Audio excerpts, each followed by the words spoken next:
오늘은 오직 믿음으로 이 믿음으로 산다는 것이라는 제목으로 하나님 말씀을 전하도록 하겠습니다.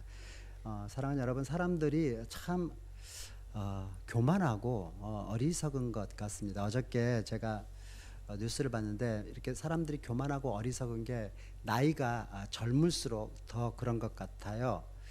어제 뉴스에 미국에서 이 코로나 19로 인해서 이게 미국에 이제 본격적으로 이제 퍼지기 시작하는데 그럼에도 불구하고 미국의 20대 청년 대학생들이 이 마이애미 해변가에 봄방학을 즐기겠다고 이렇게 많이 모였다고 합니다.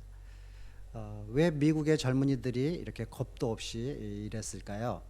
제 생각에 아마도 이 코로나 바이러스라는 것이 눈에 보이지 않기 때문에 그런 거 아닌가 싶습니다. 그리고 또 이 바이러스로 인해 죽는 사람들을 보니까 대부분 나이가 든 이 노인들이 많다 보니까 젊은 사람인 자기는 걸려도 괜찮겠지라고 이렇게 생각하는 것 같습니다. 그래서 급기야 그 다혈질의 트럼프 대통령까지 이 미국의 젊은이들을 경고하고 나섰습니다. 그러더라고요. 20대들이 너희들도 걸리면 많이 아파, 똑같이 아파, 심하게 아파, 이렇게 경고하고 나선 겁니다. 사랑하는 여러분, 이런 것을 보면은 인간은 자기 눈앞에 보이는 것만 보고 또 그걸 생각하고 그걸 또 믿는 것 같습니다. 눈에 보이는 것만 믿고 보이지 않는 것은 잘 안 믿는다라는 것이죠. 그리고 그런 인간의 속성 때문에 인간들은 엄청난 재앙과 피해를 당하기도 합니다. 2년 전이었나요? 2018년도에 인도네시아에 큰 화산이 하나가 폭발하면서 쓰나미가 덮쳐서 374명의 사람들이 죽고 많은 사람들이 다쳤습니다. 그런데 이 인도네시아는요, 여러분 기억하십니까? 2004년도에 인도양에서 발생한 그 엄청난 지진으로 인해서 정말 역사의 기록에 남을 만한 정말 엄청난 이 쓰나미가 이 인도네시아를 덮치는 바람에 수십만 명이 죽었습니다. 생각나십니까? 10만 명 이상, 수십만 명이 죽었습니다. 가까운 우리 일본에서 이제 벌써 10년이 됐나요? 2011년도에 마찬가지로 바다에서 큰 지진이 나서 쓰나미가 덮쳤죠. 그래서 원전이 폭발하고 많은 사람들이 생명을 잃고 큰 재산의 손실이 발생하는 그런 사건도 났습니다. 그런데 놀라운 것은요, 나중에 이런 재앙이 끝나고 나서 가서 보니까 수많은 사람들의 시체들이 있었는데도 불구하고 야생동물의 시체들은 별로 없었다라는 거예요. 이 야생동물들은 이 지진의 진동, 지진이 일어날 것을 미리 알고 도망갔다라는 거예요. 미리 대비를 했다라는 겁니다.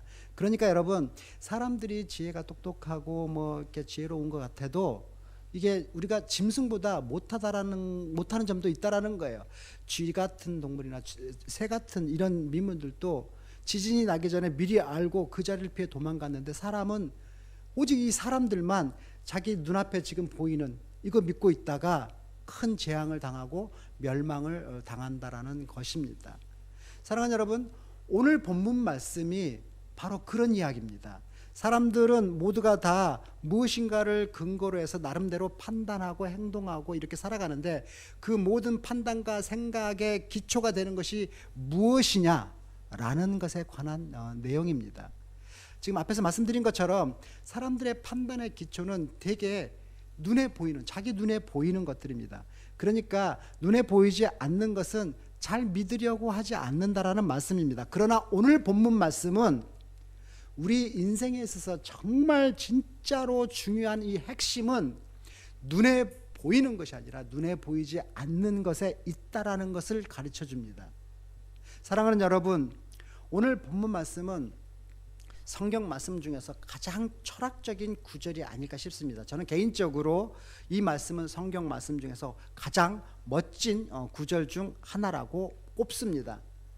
여러분, 성경에는 별명이 붙은 장들이 있지 않습니까? 예를 들어서 고린도전서 12장을 우리가 뭐라고 부릅니까? 은사장이라고 부릅니다. 그리고 고린도전서 13장은 우리가 뭐라고 부릅니까? 사랑장이라고 부릅니다. 그런 점에서 오늘 히브리서 이 11장에 붙은 별명이 뭡니까? 믿음장입니다. 믿음장이라고 부릅니다. 이 히브리서 11장에는 사람마다 나름대로 뭔가를 믿고 살아가는데 그 믿음의 근거가 어디에 있는가를 가르쳐 줍니다. 그리고 그 믿음에 따라서 어떤 것을 믿고 따는 거에 따라서 살아가는가에 따라서 그 인생이 생명이냐 사망이냐 이렇게 나눠진다라는 것입니다. 사랑하는 여러분, 이 히브리서가요 그렇게 쉽게 이해하기 쉬운 그런 책이 아닙니다. 오늘 말씀도 그래요. 오늘 말씀 11장인데 지금 앞에 10장까지는 계속 이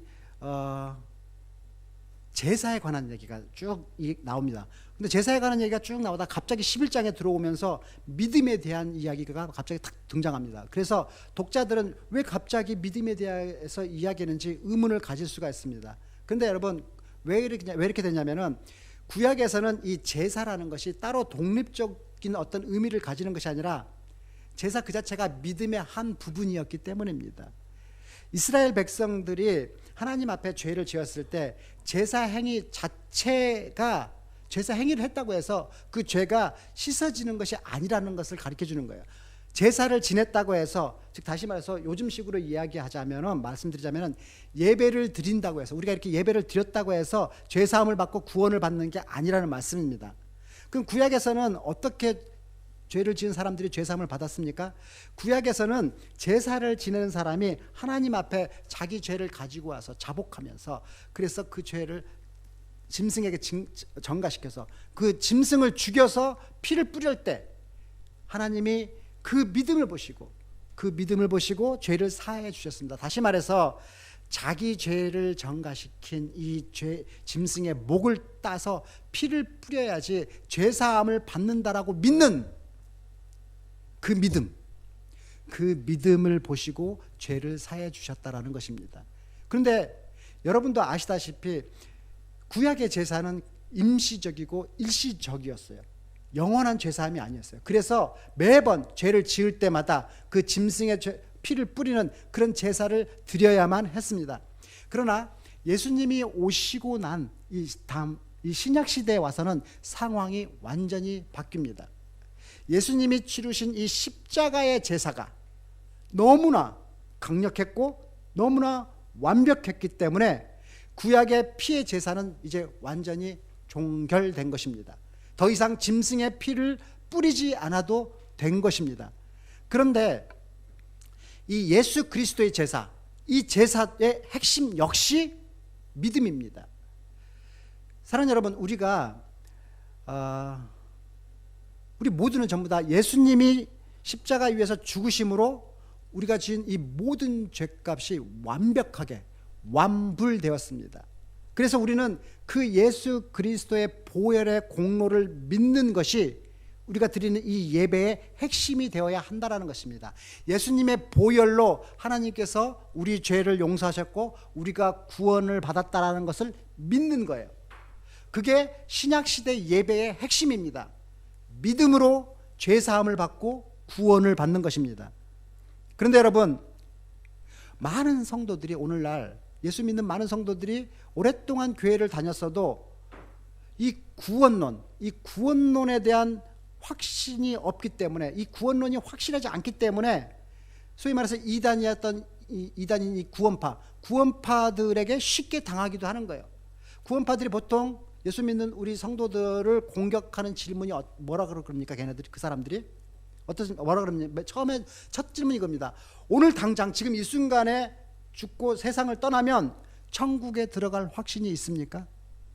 여러분 있습니까? 지금 이 순간에 우리가 죽으면 여러분 천국에 갈 확신이 있습니까? 대부분의 성도들이 이 질문을 받으면 잘 모르겠는데요, 이렇게 대답을 한다 그래요. 그러면서도 그럼 예수님을 안 믿으십니까? 그러면 예수님 믿는데요, 이러는 거예요.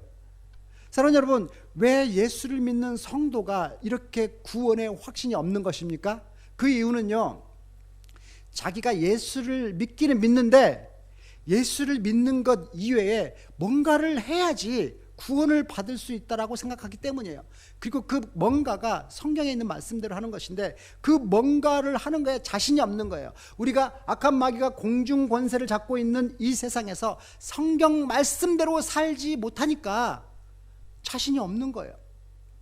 그러나 여러분, 성경은 구원이라고 하는 것이 그런 것이 아니라고 분명하게 가르칩니다. 예수님을 믿기만 하면 구원을 받는다라고 가르칩니다. 그런데 문제는 이거예요. 우리가 구원을 받기 위해서는 이 오직 믿음, 이 믿음밖에 없는데 과연 믿음이 무엇인지 믿음에 대한 확실한 개념 정리가 되어 있지 않다라는 것입니다.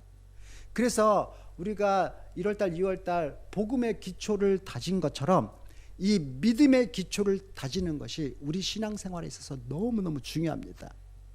사랑하는 여러분, 우리는 먼저 믿음이라는 것이 이 예수 믿는 이 크리스찬들의 믿음이라는 것이 무엇인가부터 정확하게 알아야 됩니다.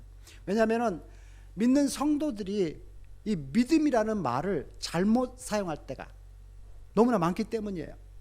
여러분, 보통 우리가 이 믿음이라는 말을 쓸 때는 세상 사람들이 그리고 많은 성도들이 내가 주체가 되어서 내가 어떤 사실을 믿는 것을 말하는 거예요. 즉 내가 무엇을 믿느냐, 그걸 믿음이라고 하는 거예요. 그러나 성경은 그런 것을 믿음이라고 하지 않습니다. 내가 주체가 되어서 믿는 것은 신념입니다. 신념. 그거는 성경을 그걸 믿음이라고 하지 않습니다. 여러분, 유명한 철학자 중에서 데카르트라는 사람이 있습니다. 아시죠? 그는 이 세상에 있는 것을 다 믿을 수 없다라고 말했어요. 데카르트는 사실이 아닌 것을 사실로 알고 있을 수 있다라고 의심했습니다. 그래서 심지어 예를 들어서 내 아버지, 어머니도 알고 보면 내 아버지냐 어머니가 친아버지가 아닐 수도 있다라는 거예요. 아직도 내가 친아버지로 보이니?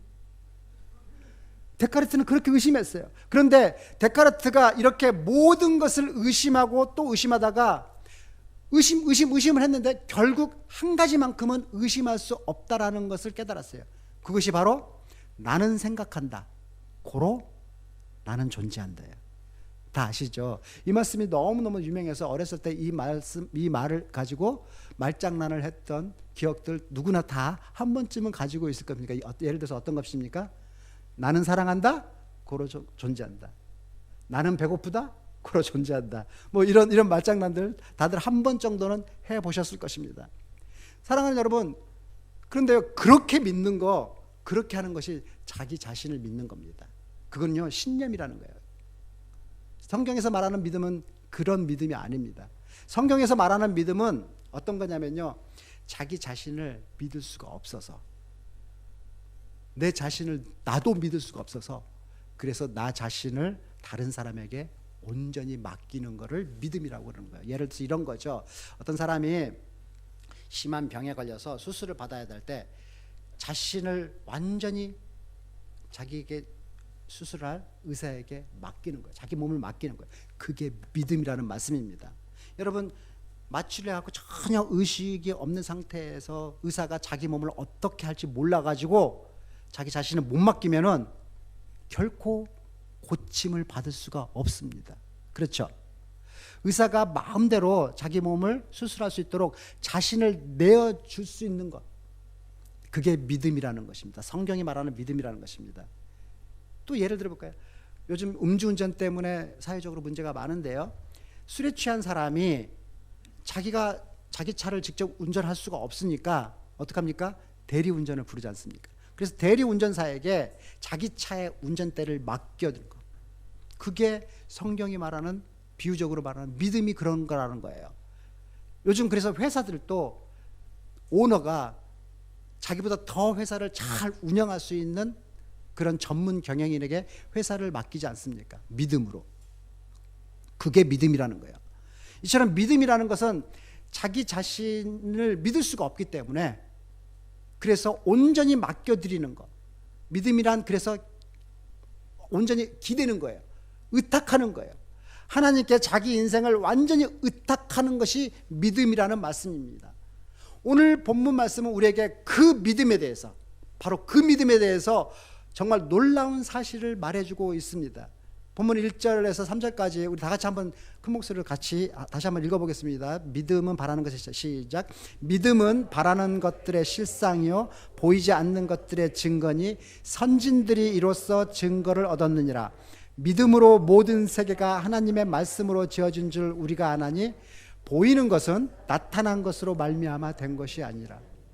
사랑하는 여러분, 여기서 지금 히브리서 기자는 눈에 보이는 것과 눈에 보이지 않는 것을 극명하게 대립해서 설명하고 있습니다. 완전히 대비하고 있습니다. 일단 여러분, 이 세상에는 우리 눈에 보이는 것들이 너무나 많습니다. 이 건물, 하늘, 땅, 사람들, 너무너무나 눈에 보이는 것들이 많습니다. 그런데 성경은 이처럼 우리 눈에 보이는 이런 것들은 실제로 존재하는 실체가 아니라고 말씀하는 거예요. 우리 눈에 보이는 것은 진짜 실체의 그림자에 불과하다는 것입니다. 그 대신 이 세상을 유지하고 지탱하는 중요한 실체는 눈에 보이지 않는 것이다 라고 가르쳐 줍니다. 예를 들어서 우리가 지금 건물 안에 이렇게 있지 않습니까? 그리고 이 교회 건물을 유지하고 지탱하는 그 힘을 받는 이게 뭡니까? 이게 이 기둥 안에 있는 이 철근이나 이 콘크리트 아닙니까? 그러나 이런 철근이나 콘크리트는 지금 우리 눈에 보이지 않죠. 우리 눈에 단지 보이는 것은 무엇입니까? 그냥 이렇게 장식해 놓은 이런 조명이라든지 이런 마룻바닥이라든지 이런 것들만 우리 눈에 보이는 겁니다. 하지만 이런 마룻바닥에 이런 데코레이션 된 이런 것들이 이 건물을 지탱하고 있는 실체는 아니라는 거죠. 마찬가지로 이 세상에서 우리가 보이는 많은 것들은 모두 이런 내부 장식에 불과하고 온 세상을 이루는 진짜 실체는 우리의 눈에 보이지 않는 하나님과 그분의 말씀이라는 것입니다. 그래서 우리의 믿음은 눈에 보이는 세상에 있는 것들이 되어서는 안 된다는 말씀입니다. 눈에 보이는 것, 예를 들어서 사람으로부터 인정받는 것, 또는 곧 있으면 선거철이 되는데 어떤 권력을 잡는다는 것, 크고 화려한 집에 산다라는 것, 사회적으로 성공하는 것, 아주 좋은 학벌을 갖는 것. 우리가 여러분 그렇게 눈에 보이는 것만 믿는다면 결국 그 인생은 망하게 된다라는 말씀입니다. 그러니까 오직 우리의 믿음은 눈에 보이지 않는 하나님, 그리고 그 하나님의 말씀을 믿는 것이 되어야 한다라는 것이 오늘 본문이 우리에게 전하는 핵심 메시지입니다. 사랑하는 여러분, 믿음은 바라는 것들의 실상이요 보이지 않는 것들의 증거라는 말은 지금 우리 눈에 보이는 이 세상이 전부가 아니라는 뜻입니다. 우리 눈에 보이는 이 세상과 세상에 있는 모든 것은 이 집안에 이렇게 건물 안에 이렇게 꾸며놓은 이런 장식에 불과하다라는 것입니다. 따라서 우리의 믿음이 살아있는 믿음이 되기 위해서는 세상과 세상에 있는 것들을 붙들면서 살면 안 되는 것입니다. 우리의 신앙은 눈에 안 보이는 하나님과 그리고 그분의 말씀, 하나님의 말씀에 뿌리를 내리는 신앙이 되어야 한다라는 말씀입니다. 오셨다가 가셨습니다. 그분들이. 사랑하는 여러분, 이 세상과 세상의 것들을 붙드는 그런 사람들은요, 마치 자기 집도 아닌데 그 집을 자기 집이라고 생각하면서 엄청나게 비싼 장식으로 꾸며놓은 사람과 똑같습니다. 여러분, 누가 전셋집에 살면서 그 전셋집 아파트 베란다를 막 확장 공사를 하고 바닥을 뜯어내고 막 거기다 막 대리석 깔고 누가 전셋집에다가 그런 인테리어를 합니까? 엄청난 돈을 들여서 그런 내부 인테리어 꾸며봤자 전셋기간 끝나고 집주인이 나가주세요 그러면은 그렇게 꾸며놓은 거 전부 다 헛것되는 거 아닙니까? 아무 소용이 없는 것이 되는 것이죠. 근데 여러분, 오늘날 수많은 사람들이 그렇게 눈에 보이는 것들, 권력이라든지 돈이라든지 학벌이라든지 좋은 직장, 또 뭐 사회적인 성공, 이런 것들 붙잡고 살아갑니다. 그래서 그런 것들을 쫓아 살기 위해서 별별 짓들을 다 하고 살아갑니다. 정말로 상식 이하의 짓도 마다하지 않고 살아갑니다. 그러나 그런 것은 바로 이 전셋집에 엄청난 돈을 들여서 인테리어 하는 것과 마찬가지다 라는 것이에요. 인생의 본질을 못 보고 실내 장식을 붙잡고 사는 것과 같다라는 그런 말씀입니다. 사랑하는 여러분, 그러니까 성도는 오직 하나님과 하나님의 말씀을 붙들고 살아야 한다는 겁니다. 그래야 살 수 있습니다. 그러니까 우리는 하나님의 말씀을 붙들고 살려는 노력을 매일 매 순간 경주해야 된다라는 거예요. 여러분, 우리가 이렇게 한편에, 그럼 어떻게 해야지 우리가 그런 노력을 할 수 있습니까? 우리 이렇게 한편의 설교에도 많은 내용을 포함하고 있지 않습니까? 제가 지난주에 이렇게, 지난주인가요? 설교에 막 동영상 2개 준비하고 막 말씀을 전했더니 매주 제 말씀을 이렇게 모니터링 해주신 그분께서 너무 많은 내용이 막 들어가 있다고 한 말씀 하셨습니다. 그래서 이제 압축해. 여러분, 매주 설교 말씀 중에서도요, 한번 이렇게 해보세요. 딱 말씀 중에 한두 가지만 딱 잡으십시오. 중요 핵심 메시지만 딱 잡으십시오. 그리고 그것을 가지고 일주일 동안 직접 내 삶에 적용하면서 그 말씀대로 한번 살아보려고 애써보는 겁니다. 한번 노력해보는 거예요. 그런 것이 바로 하나님 말씀을 붙들고 살아가는 것입니다.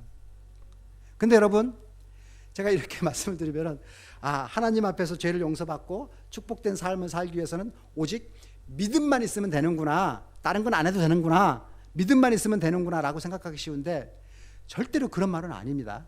실제로 믿음으로 산다라는 것, 이게 그렇게 쉬운 일이 아닙니다.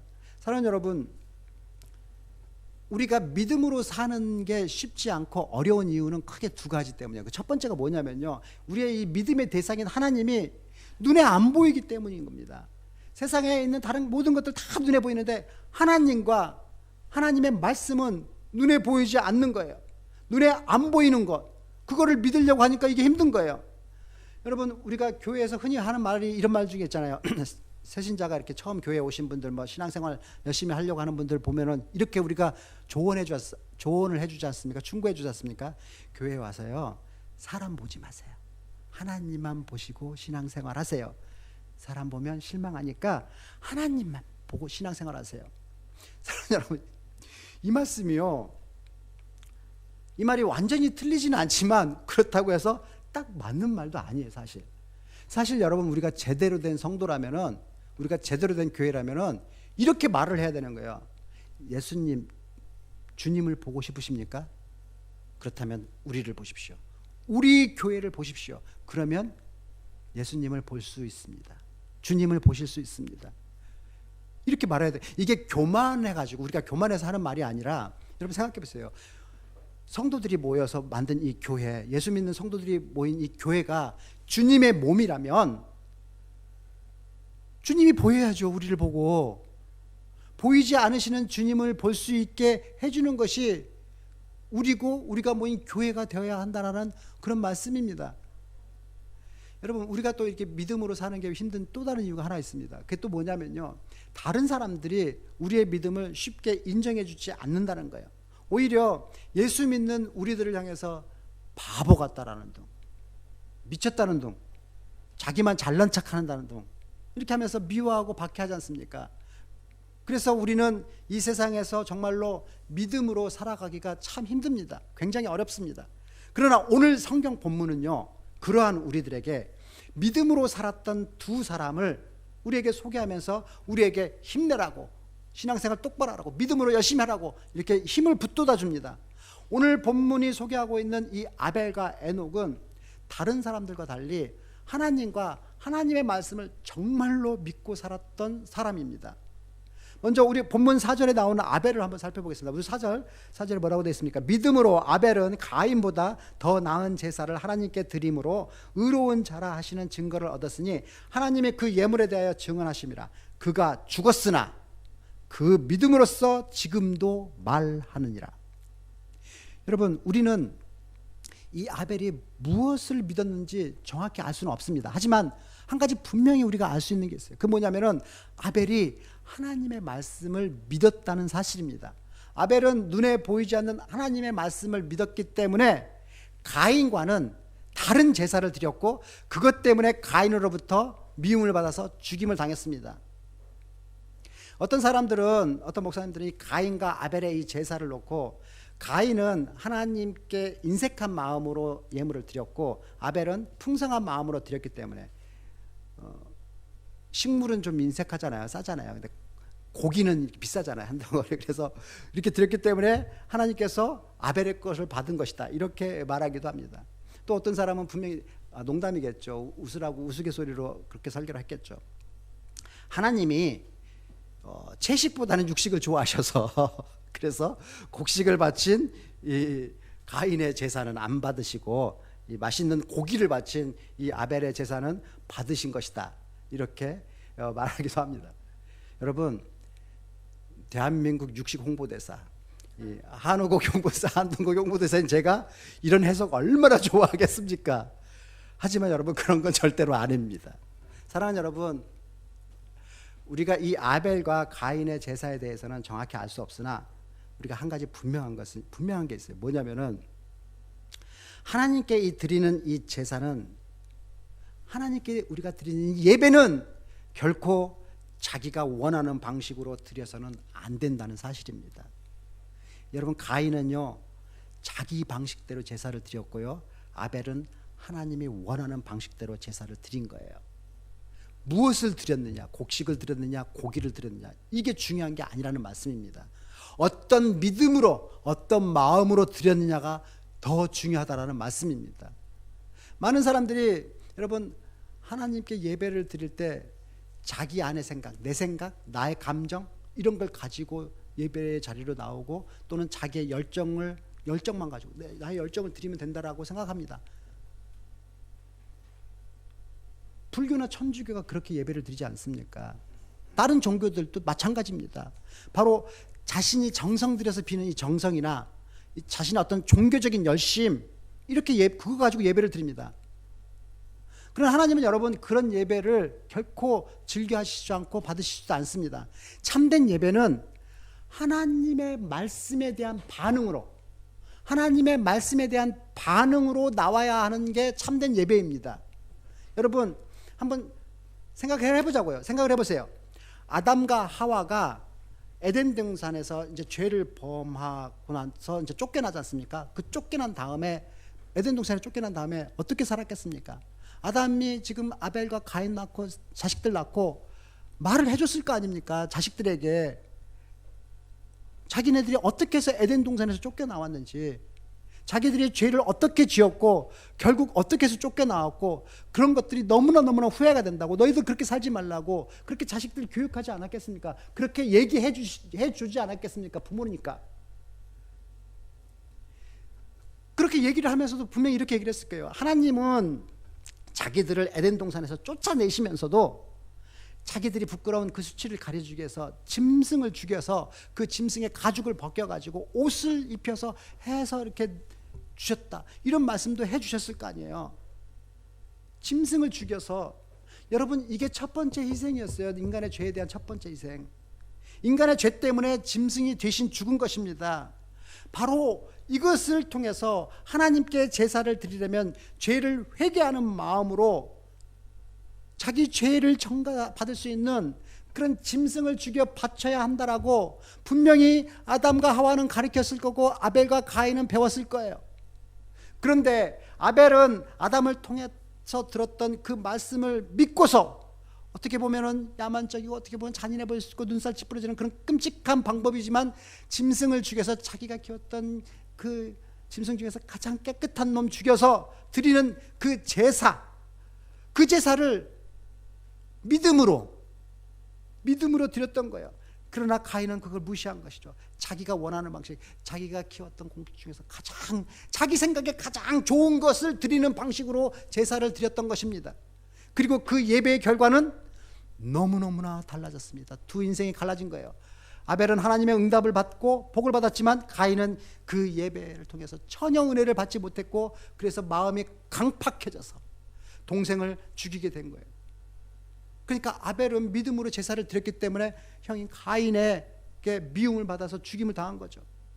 사랑하는 여러분, 어떻게 보면 이 가인이 한 행동, 하나님에 대한 불만이었습니다. 하나님께서는 자기 생각에 너무너무나 멋지고 너무너무나 힘들게 예물 준비해서 그렇게 예배를 드렸는데, 그런 예배는 안 받아주시고 저 피비린내 나고 정말 눈살 찌푸려지는 저런 제사는 받아주셨냐는 것이죠.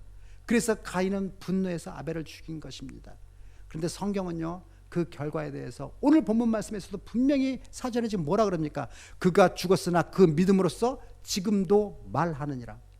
이것을 창세기를 보면요, 아벨의 피가 땅에서 호소했다라고 되어 있습니다. 누구에게 호소한 겁니까? 하나님께 호소한 거죠.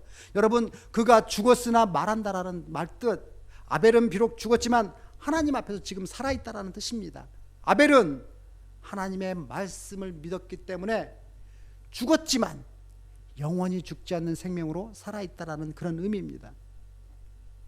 여기에 대해서는 언젠가 한번 제가 다시 한번 깊숙하게 묵상을 통해서 말씀을 전하는 기회가 있을 겁니다. 자, 여러분, 다음은 이번에는 에녹에 대해서 한번 살펴보겠습니다. 에녹이 살던 당시 정말 온 세상이 극심하게 방탕하였고 사람들은 극도로 타락하였습니다. 타락한 삶을 살아가고 있었어요. 사랑하는 여러분, 생각해 보세요. 사람들이 무엇 때문에 방탕하고 타락한 삶을 이 세상에서 살아가고 있습니까? 왜냐면요, 그들이 눈에 보이는 것이 전부다 라고 믿고 생각하고 행동하기 때문입니다. 그러니까 죽기 전에 이 세상에서, 이 생에서 실컷 먹고 즐기고 누릴 수 있는 거, 모든 거 다 누려야 되는 거예요. 그런 삶을 살아야 되는 거예요. 좋은데 여행 가고 싶으면 할 수 있는 거 다 해보자라고, 죽기 전에. 그래서 방탕하고 타락한 삶을 살게 되는 것입니다. 그런 것이 눈에 보이는 것만 따라 사는 삶이에요. 그러나 여러분, 에녹은 어떻게 살았다고 적고 있습니까? 어떻게 살았다고 성경이 기록합니까? 그게 본문 5절 말씀입니다. 제가 읽겠습니다. 믿음으로 에녹은 죽음을 보지 않고 옮겨졌으니 하나님이 그를 옮기심으로 다시 보이지 아니하였느니라. 그는 옮겨지기 전에 하나님을 기쁘시게 하는 자라는 증거를 받았느니라. 사랑하는 여러분, 에녹의 삶은 하나님을 기쁘시게 하는 삶이었습니다. 창세기에는 에녹이 하나님과, 우리가 오늘 찬양했던 것은 동행하였더라 이렇게 기록하고 있어요. 그러니까 에녹은 에녹에게 있어서 하나님은 실제적으로 살아계신 하나님이었어요.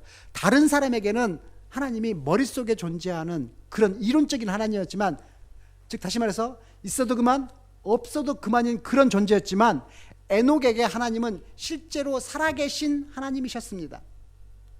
사랑하는 여러분, 우리가 이 세상을 살아갈 때 하나님의 존재를 인정하고 사는 것과 인정하지 않고 살아가는 삶은 하늘과 땅 차이만큼 큽니다. 세상에 하나님이 없다고 믿는 사람은 자기 능력, 자기 힘으로 살아가는 거예요. 자기 능력과 또는 돈과 자기의 사회적인 성공만 있으면 하고 싶은 거 뭐든지 다 할 수 있다라고 생각하고 살아갑니다. 그러나 하나님이 살아가시고 이 우주 만물의 모든 것의 주인이라고 믿는 사람은 매사 하나님을 의식하면서 살아갈 수밖에 없습니다. 그런데 여러분, 여기서 우리가 꼭 한 가지 짚고 넘어가야 될 게 있습니다. 그렇다면 도대체 어떻게 이 에녹은 하나님이 실제로 존재하신다는 것을 알고 믿고 살아갈 수 있었냐는 것이죠. 어떻게 에녹은 그것을 알 수 있었을까요? 그 이유는 여러분 딱 한 가지입니다. 오직 한 가지입니다. 그는요, 하나님의 말씀을 믿었고요. 그리고 그 말씀을 체험하는, 자기 삶에서 체험하는 그 경험이 있었기 때문입니다. 사랑하는 여러분, 하나님께서 이 세상에서 가장 좋아하시는 사람이 바로 이 에녹처럼 하나님을 늘 의식하며 살아가는 사람입니다. 그런 사람을 하나님은 좋아하십니다. 즉 하나님의 말씀을 진짜라고 믿는 그 말씀대로 사는 사람, 하나님은 그런 사람 좋아하십니다. 그러니까 우리가 정말로 하나님을 사랑하고 하나님을 믿는 성도라면 우리가 꼭 이 점을 명심하고 신앙생활을 해야 됩니다. 여러분, 하나님이 에녹을요 얼마나 사랑하셨는지 어느 날 갑자기 그를 하늘나라로 데려가 버리셨어요. 에녹은 그러니까 죽음을 맛보지도 않고 하늘나라로 그냥 바로 직행한 겁니다. 그러니까 우리가 이것을 보고요, 아, 우리가 사는 이 세상이 진짜가 아니구나, 진짜는 저기에 있구나, 이거를 깨달아야 된다는 겁니다. 사랑하는 여러분, 우리가 살아갈 세상, 앞으로 영원히 살아가야 될 세상은 이 세상이 아닙니다. 이 땅이 아닙니다. 이 세상은 진짜 우리가 살 진짜 세상의 그림자에 불과합니다. 실제로 좋은 것들은요, 영원히 좋은 것들, 우리가 누려야 될 것들은 에녹이 간 저 하늘 나라에 있는데, 사람들은 하나님의 말씀을 믿지 않기 때문에 자신에게 속아서 곧 없어질 정말 부질없는 이 세상의 것들을 붙잡고 살아가고 있습니다. 그러니까 우리도 에녹처럼 하나님의 실체와 동행하는 그런 삶을 살아야 됩니다. 그렇다면 여러분, 어떻게 해야 우리가 하나님이 우리에게 실제적인 분이 될 수 있습니까? 어떻게 하면 그 실제적인 하나님과 동행할 수 있습니까? 방법은 우리가 잡은 이 제목처럼 오직 믿음으로 하나님 말씀 믿고 그 말씀 붙들고 살아야 된다는 것입니다. 저는 오늘 코로나19가 한반도를 휩쓸고 있는 이 엄중한 시기에 예배 드리는 거 지금 검열 나왔다 갔습니다. 엄중한 시기에 정말 그런 시기에 이렇게 하나님 앞에 나와서 예배를 드리고 있는 여러분 모두가 에녹처럼 실제적인 그 하나님과 동행하는 삶을 살아가실 수 있기를 주님의 이름으로 축복합니다. 사랑하는 여러분, 이제 말씀을 정리하겠습니다. 우리는요, 오늘 이 말씀을 통해서 믿음으로 산다라는 것이 어떤 것인지 분명히 배웠습니다. 믿음으로 산다라는 것은 하나님 말씀을 통해서 자신의 감정이나 생각을 믿지 않고, 비록 우리가 조금 이해가 되지 않는다 하더라도 하나님께서 하라고 하신 대로 그 말씀대로 살아가는 삶이 믿음입니다. 그래서 결론은 이겁니다. 이 세상에 아무리 좋은 것이 많고 또 우리를 유혹한다 할지라도 그런 것들 의지하지 않고 눈에 보이지 않는 하나님의 실제로 존재하는 것, 그분이 우리의 삶을 간섭하고 개입하신다는 것, 그 믿고 살라는 것입니다. 그래서 오늘 말씀의 결론이 오늘 우리가 받은 본문 6절입니다. 6절 뭐라고 되어 있습니까? 믿음이 없이는 하나님을 기쁘시게 하지 못하나니 하나님께 나아가는 자는 반드시 그가 계신 것과 또한 그가 자기를 찾는 자들에게 상 주시는 이심을 믿어야 할지니라. 사랑하는 여러분, 우리는 이 본문 이 말씀 마지막 결론 6절 이 말씀에서 세 가지 깨달아야 됩니다. 첫째는요, 하나님을 기쁘시게 하는 방법은 오직 믿음밖에 없다라는 사실입니다. 꼭 명심하시기 바랍니다. 그리고 둘째는요, 하나님이 실제로 살아계시다라는 것을 믿어야 한다라는 것입니다. 말씀으로 하나님이 체험되는 그런 신앙생활이 있어야 한다라는 말씀입니다. 그리고 마지막 셋째는 믿음으로 하나님을 찾는 자들에게 하나님이 상 주신다라는 것, 이거 믿어야 된다는 겁니다. 상 주신다. 여러분, 이 상은요 보통 상이 아니에요. 엄청난 상급입니다. 우리가 상상할 수도 없는 엄청난 하나님의 권능, 하나님의 축복, 하나님의 은혜가 상으로 퍼부어질 것입니다. 사랑하는 여러분, 오직 믿음으로 살아가는 자, 하나님을 두려워하고 말씀을 사랑하고 그 말씀을 붙들고 살아가는 자에게는요 분명한 기도 응답이 있습니다. 그런 사람의 삶에는요 분명히 기적이 일어납니다. 그리고 하나님이 그런 사람들의 삶에는, 그런 사람에게는 성령을 부어주셔서 그를 세상에서 탁월하게 이렇게 만들어주십니다. 세상이 두려워하는, 세상을 두려워하지 않고 세상이 두려워하는 그런 사람으로 만들어주십니다. 저는 여러분 모두가, 오늘 이 자리에 계신 여러분 모두가 단 한 분도 빼놓지 않고 그 상을, 하나님이 주시는 그 상을 받으실 수 있기를 바랍니다. 매일매일 하나님을 의지하고 그 하나님 말씀 붙들며 그 말씀대로 살아가실 수 있기를, 그래서 정말로 참 믿음의 삶을 살아가는 저와 여러분 되실 수 있기를 주님의 이름으로 축복합니다. 우리 같이 기도하겠습니다.